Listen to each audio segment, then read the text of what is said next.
What's up, guys? It's Crash, and today's video is going to get a little bit spicy. I want to talk about today about how DICE is letting the community down of Battlefield in a monumental fashion, in an absolutely egregious and unacceptable fashion. What they're allowing to happen within the community, it's not okay. And I want to also talk about things that are making content creators leave this game in droves, as well as a microcosm of how that would affect the community. And it's just the Ash situation is what I'm talking about most of all today. And I'm not going to lie to you guys, the gloves are going to come off a little bit because I didn't want to make this video. I shouldn't have to make this video. Others have talked about it. They shouldn't have to talk about it. It should have been handled a long time ago. And the fact that it isn't or hasn't been is unacceptable. There's no excuse for it. There's nothing that you can tell me that justifies why this hasn't been handled. And we're just going to talk about some of the things, if you haven't heard about it, just how insane this is that this has been allowed to go on. But I really don't want you guys to get hung up on the fact that I'm talking about content creators, because no one in the community should have to deal with this. I'm not saying content creators deserve special treatment. It's just the Battlefield community as a whole deserves better treatment. And the fact that this has gone on is absolutely mind-blowing. So let's talk a little bit about what some of the other creators are going through. Again, this is a microcosm of the community. If they're going through it, everybody else is too. And then we're going to get into the Ash situation. And yeah, I could get a little animated. Let's see how it goes. Let's take a trip around Twitter and figure out what's going on. You guys know, I just like to keep it positive on my channel, talk about games and news and stuff that we're excited about, and have fun on my Twitch stream. But there just comes a time where we got to bring as much light as we can to this. That's all I know how to do. I wish I could help more. And I know you guys do too. I'd love to hear from you in the comments what you think of all this. But anyway, right now, the big thing talking about today and the last couple of days is actually the decoupling of aim is a big bug, along with they're still working on an ADS sensitivity bug. So you have a lot of players like Enders, like, you know, Focus, like all those Revosect guys, like Baranox and the really good aimers are having a hard time. That's a big community that used to be a big community of competitive Battlefield that's having a hard time playing the game because the shooting mechanics don't work. So you're losing a section of the community in that way. And then also with other creators like Catalyst, he says he's taking a break from streaming it because he will just focus on videos and not really stream and play very much because of all the problems within the game still having. Not a fan of waiting for 5 minutes for a decent map in a mode to find it half full of AI. Again, this is another clip of just massive hangups and freezes that have been in there since the beta over on PC. So you can see that it's not fun to stream. It's hard to keep people entertained and to, you know, surround yourself with a good community when this kind of stuff is going on. I totally understand it. I totally get it. I've been in the exact same boat. And again, this just paints a picture of why we don't have a server browser. And then this one actually got me just a little bit. Sergeant Danger Cow has been a creator that I've watched content on for quite a while. And he said after his next video, he's not going to make any more content. Cadwoman, she does a great job. She's awesome. There's so many talented and good creators around the Battlefield franchise. It's just a shame that things are shaking out the way they are. But this was a big one for me. Battlefield Bulletin says that they're thinking on taking an extensive break until the next Battlefield as well. And I really enjoy their tweets. They summarize everything really well. We've talked about them on this channel. We've cited their tweets, linked to them because they do such a good job of covering everything. And goes on to say, it's complicated for him to post news when the participation is very low and the game is not receiving sufficient gameplay content to keep me playing through a season. I totally feel that. That's why I'm looking forward to playing other games. In the meantime, we'll see what happens. But yeah, they do a great job with that. They're leaving too. But here is where we get into the most egregious stuff. You know, it's not really DICE's how you could take it, you know, different ways. It's not like directly related to them. If content creators aren't enjoying the game, that really doesn't matter too much. It's, you know, it's really about the community. This is something I don't care if you play the game for a living. I don't care if you pick the game up, you play 10 minutes a week. I don't care if you play one game a month. No one who plays this game should have to deal with this, given the budget that EA has, that DICE has to support this game. And I'm talking about Ash. You guys have probably seen this. You guys have probably heard this. As I'm going to show you, it's been all over the news and it hasn't been fixed. And I wish someone could tell me why. I'm sure it has to do with money. I'm sure it has to do with resources. It seems like they just really don't give a shit about the community who streams their game and building communities around it with, no platoons, or their squad management system is a joke. Like, all that stuff just points to it. But here it is in broad daylight. It has finally been enough for Ash to stop. If you don't know, Ash is an incredibly talented helicopter pilot. Not personally familiar with them, how they operate, what kind of person they are. Again, it doesn't matter.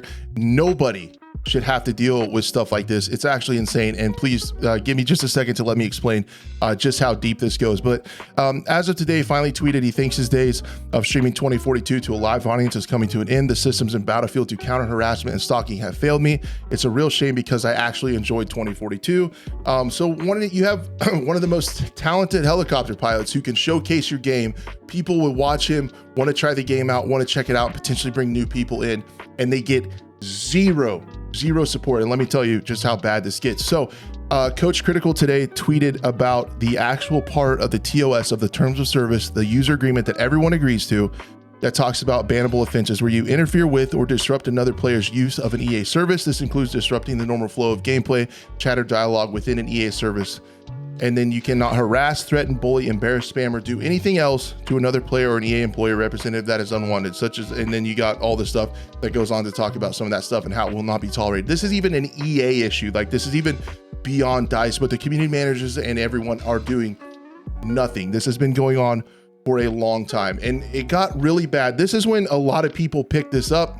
Again, you guys can see that all the community managers were tweeted, Battlefield.com, EA DICE, everyone was tweeted showing a clip of some egregious stream sniping and griefing. Again, content creators still, talking about still nothing being done about this. I did not know about this because, as I said, I hadn't watched Ash that much, but they said this has been month 10, and this was back in June. This is when I first saw it, became acquainted with the absolute incredible issues that have been going on with the stream sniping. So essentially what's happening, there's a group of deranged, like, just assholes that are going in and stream sniping Ash, getting into the same games as him and just completely griefing him, targeting him, and spamming everything, doing stuff like this, completely targeting him, killing him, teabagging, disrespect, that stuff.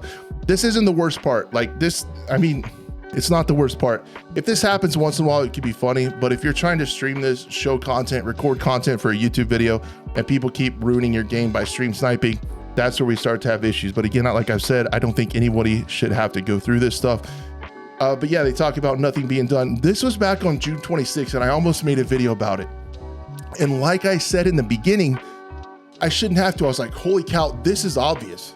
Like, this is obviously blatant.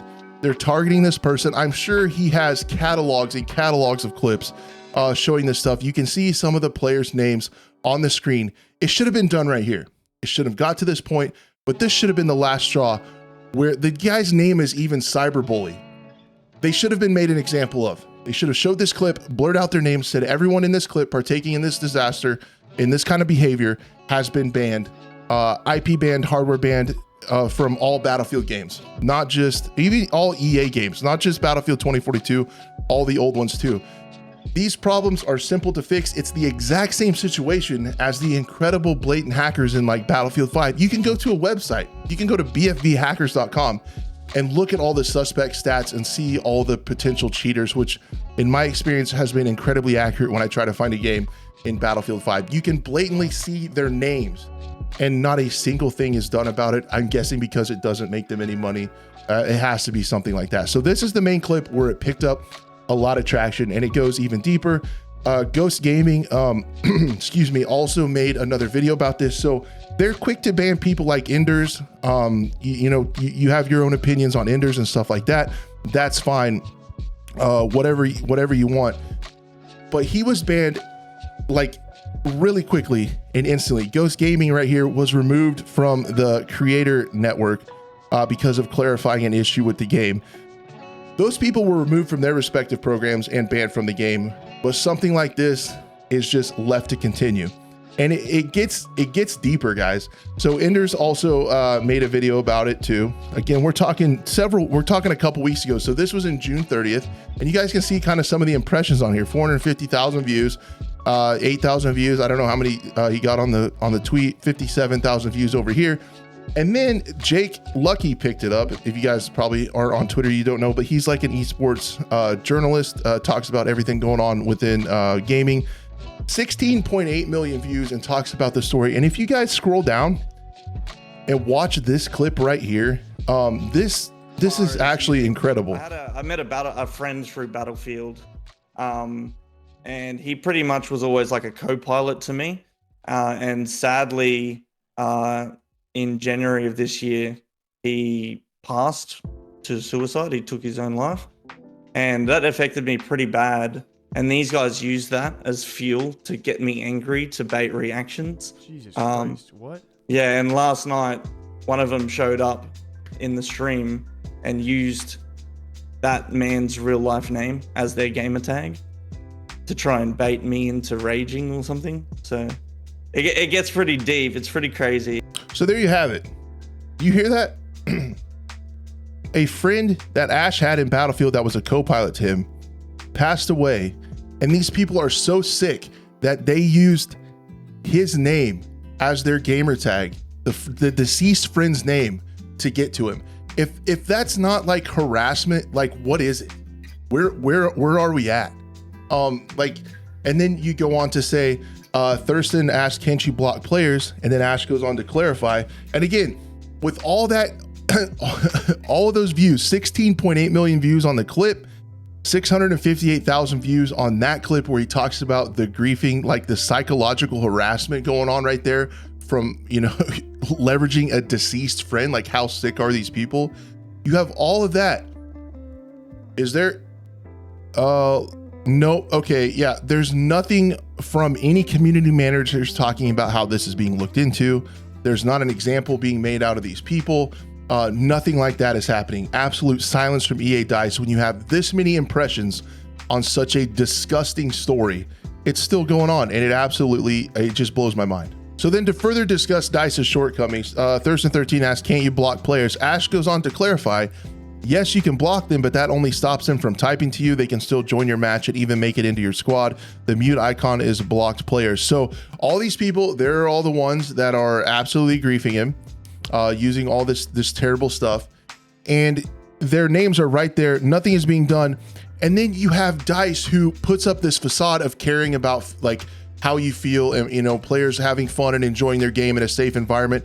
They talk about the EA fair play agreement that everyone signs up. And then you have stuff like this. So they go as far, like, guys, make this make sense.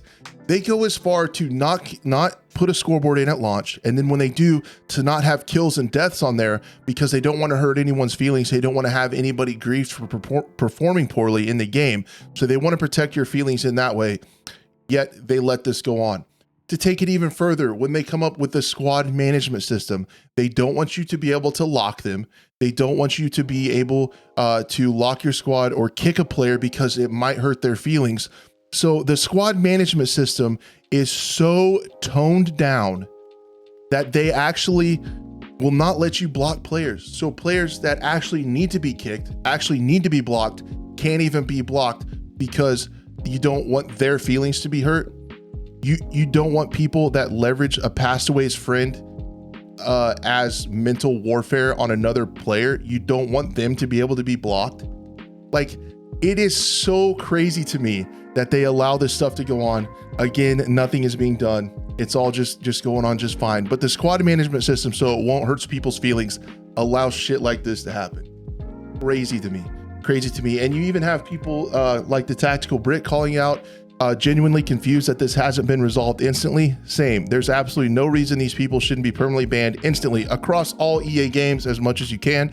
If it's in your TOS, actually enforce it. Yeah, why do we have that? Why did they make such a big deal about the EA fair play, inclusion, letting everyone play, everyone be happy, and, you know, sunshine, unicorn farts, all that shit, rainbows everywhere, everyone's excited and having a great time. And then they allow this blatant harassment to go on. The groundwork here has to be done. You can kiss goodbye to any streamer engaging with your next game in 24-25. If the sentiment is there that it is piss easy to harass Snipe, then it'll get reputation stick and become so common that people won't want to play. This happened to Dr. Disrespect when he tried to play BattleBit. If you don't enforce this stuff, it's going to get worse. It's going to get worse. And if DICE does actually fuck up and make a good Battlefield game, and a lot of people want to stream it, and a lot of bigger creators want to stream it, it's just going to kill their communities. It's going to make them move on, and there won't be that opportunity to bring more people into the Battlefield franchise that most of us really love or used to love. And then you have Flackfire chiming in, 2042 is hostile at its core towards creators, and complacency here adds to it. Absolute agree with complacency, man. Like, this is a prime time, a prime opportunity for DICE to show off their commitment to EA Play, or excuse me, EA Fair Play. The agreement, this is a prime opportunity for them to make an example of these absolute degenerates, these troglodytes, these piss poor excuses for humans that are actually take enjoyment out of ruining someone else's enjoyment. It's wild to me that these people even exist. And it's even wilder to me that DICE, while they claim to give a shit, absolutely just let this happen. So anyway, guys, I think that's it before I continue to ramble and I continue to use more curse words and I just get more mad. So I'm probably going to end the video here. I just wanted to show you guys this, bring, you know, even a little more awareness to it in my little corner of the internet and talk to you guys about it. And I mean, do we call, I mean, do we call for the community team's jobs? Like, I just feel like something needs to be done. Maybe not lose their jobs, but like, what are you doing? I mean, this can't be, you're revealing, you know, you're trying to hype up one map a season and a reworked map in a few weeks, and season 6 hasn't even been talked about. What else are you doing that you don't have time to protect your community? Your name, I mean, the names on your titles are community managers. Is this not a time when the community needs managed? You're allowing actual harassment to happen in your video game, you know, beyond the cheaters that you're allowing to run rampant in older Battlefield titles that some of us really enjoy and can't play now, to allowing mental warfare of bringing up a deceased friend front and center and not giving, it's not even a creator, not giving the player the ability to deal with it is just a huge mistake, almost an unforgivable mistake, and something's going to need to be done. I don't know who at DICE makes the decisions on what the community team works on, what they deal with, but this needs to be at the top of their list, or you need to find a new job. Guys, thank you so much for watching, and I hope to see you on the next one. It'll be more positive, I promise.